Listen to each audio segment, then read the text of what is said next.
ನನ್ನ ಮೊದಲನೇ ಆದ್ಯತೆ ಶಿಕ್ಷಣ. ಶಿಕ್ಷಣವನ್ನ ಪರಿವರ್ತನೆ ಮಾಡಿ ಬದಲಾವಣೆ ಮಾಡದೇ ಇದ್ರೆ ಯಾವುದೂ ಸುಧಾರಣೆಗಳು ಆಗೋದಕ್ಕೆ ಸಾಧ್ಯ ಇಲ್ಲ. ಇವತ್ತು ನನಗೆ ಗೊತ್ತಿರೋಂಗೆ 9ನೇ ಕ್ಲಾಸಿಂದ ಹಿಡಿದು ಸೆಕೆಂಡ್ PUC ವರೆಗೆ ವಿದ್ಯಾರ್ಥಿನಿಯರಿಗೆ ಭಾರಿ ಇಂಪಾರ್ಟೆಂಟ್ ಇಯರ್ಸ್ 3 ಇಯರ್ಸ್. ಈ 3 ವರ್ಷದಲ್ಲಿ ನೀವು ಏನು ಕಲಿಕೆಯನ್ನು ಕಲಿತು ನಿಮ್ಮ ಗುರಿಯನ್ನು ಸಾಧಿಸ್ತೀರಿ, ನೀವು ಆಸೆಯನ್ನು ಇಟ್ಕೊಂಡಿರ್ತೀರಿ, ಅದನ್ನ ಈಡೇರಿಸಬೇಕಾದ್ರೆ ಈ 3 ವರ್ಷದಲ್ಲಿ ನೀವು ಭಾರಿ ಜವಾಬ್ದಾರಿಯುತವಾಗಿ ಇರಬೇಕು. ನಮ್ಮ ಮಕ್ಕಳಿಗೆ ವಿದ್ಯೆ ವಂಚಿತರಾಗಬಾರ್ದು. ಆಮೇಲೆ ಒಂದ್ ತಿಳ್ಕೊಳ್ಳಿ, ನಮ್ಮ ಗ್ರಾಮೀಣ ಪ್ರದೇಶದಲ್ಲಿ ಬಂದಂತ ವಿದ್ಯಾರ್ಥಿನಿಯರಿಗೆ IQ ಇದೆಯಲ್ಲ, ಪಟ್ಟಣದವ್ರಿಗಿಲ್ಲ.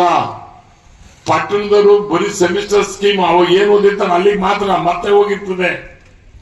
ನಮ್ಮಲ್ಲಿ ಸ್ಟೋರೇಜ್ ಕೆಪಾಸಿಟಿ ಆಫ್ ಬ್ರೈನ್ ಇದೆಯಲ್ಲ ನಮ್ಮ ಮಕ್ಕಳಿಗೆ ಜಾಸ್ತಿ. ಅದಕ್ಕೆ ಇಂಜಿನಿಯರು ಪಂಜಿನಿಯರು ಅದು ಇದ್ದೇ ಇರ್ತದೆ.